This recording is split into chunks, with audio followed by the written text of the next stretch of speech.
পাথর সম্রাট টুলু মণ্ডলের একের পর এক বিশাল বাড়ির হদিশ মিলল বীরভূমেই। রয়েছে লিফট, জিম থেকে দামি আসবাবপত্র। অনুব্রত মণ্ডলের ঘনিষ্ঠ ব্যবসায়ী পাথর সম্রাট টুলু মণ্ডলের একাধিক ঠিকানায় বৃহস্পতিবার পৌঁছে যায় পুলিশ। বৃহস্পতিবার সকাল থেকে টুলুর সিউড়ি ও সোৎসালের দুটি সুবিশাল বাড়িতে একযোগে তল্লাশি অভিযানে নামে পুলিশ। বিপুল এই সম্পত্তির ও কালো টাকার উৎসের সন্ধানে জেলা পুলিশের এই রেড। টুলুর একাধিক গোডাউনে চলে তল্লাশি অভিযান।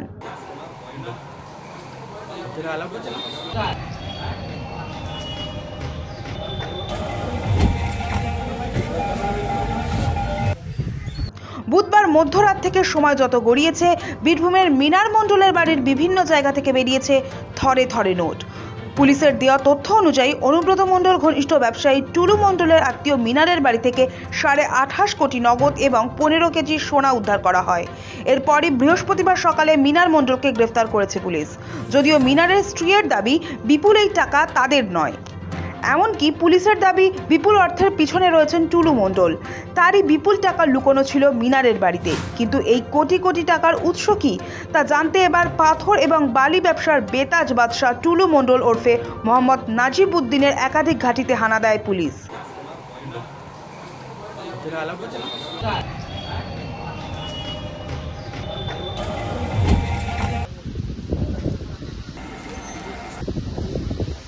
পুলিশ সূত্রে জানা গিয়েছে, সিউড়ি, মোহাম্মদ বাজার সহ একাধিক জায়গায় বাড়ি রয়েছে টুলু মণ্ডলের। একটি পেট্রোল পাম্প, 600টিরও বেশি ডাম্পার, কলকাতায় একাধিক ফ্ল্যাট, দুবাইয়ে ফ্ল্যাট ও রিসর্ট, রাজ্যে একাধিক বালিঘাট, ডেউচা পাচামি এলাকায় পাথরের খাদান রয়েছে।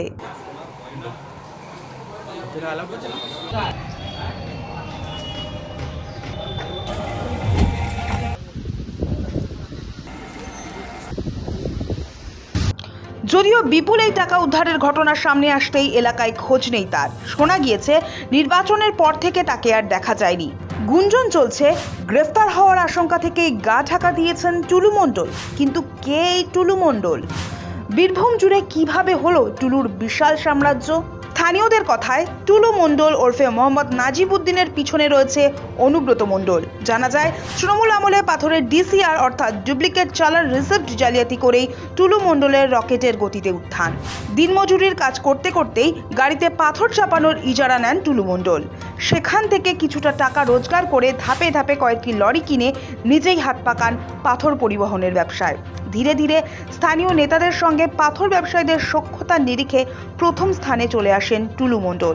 এতে টুলুর উত্থানের পথ আরও প্রশস্ত হয়।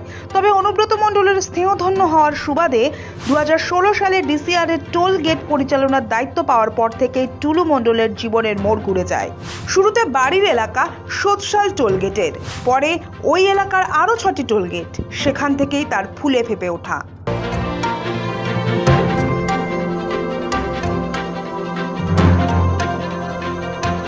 বীরভূম জেলায় পাথর সম্রাট নামেই পরিচিত টুলু মণ্ডল। তবে স্থানীয়দের অনেকে তাকে পাথর মাফিয়াও বলেন। কারণ মোহাম্মদ বাজার থেকে শুরু করে মুরারই, নলহাটির বিস্তীর্ণ এলাকায় ছড়িয়ে থাকা ব্যাসল্ট পাথরের খনি থেকে গোটা রাজ্যে, ভিন রাজ্য বা বাংলাদেশেও যে পাথর সরবরাহ হয়, গোটাটাই নাকি নিয়ন্ত্রণ করেন টুলু। খনি থেকে পাথর প্রথমে আসে ক্রাশারে, যেখানে বড় বড় পাথরের টুকরো বিভিন্ন মাপে ভাঙা হয়। ক্রাশার থেকে লরি ভর্তি হয়ে সেই পাথর যায় বিভিন্ন জায়গায়। আর ক্রাশার থেকে লরি বেরোনোর চাবিকাঠির মালিক টুলু। সোজা কথায়, টুলুকে এড়িয়ে একটা লরিও ক্রাশার থেকে পাথর নিয়ে যেতে পারে না। সেই টুলু মণ্ডলের সাম্রাজ্যের বিস্তার কতটা, কোথায় কোথায় তার সম্পত্তি রয়েছে, তার খোঁজ চলছে। বীরভূম থেকে জয়ন্ত দাসের রিপোর্ট, সময় কলকাতা।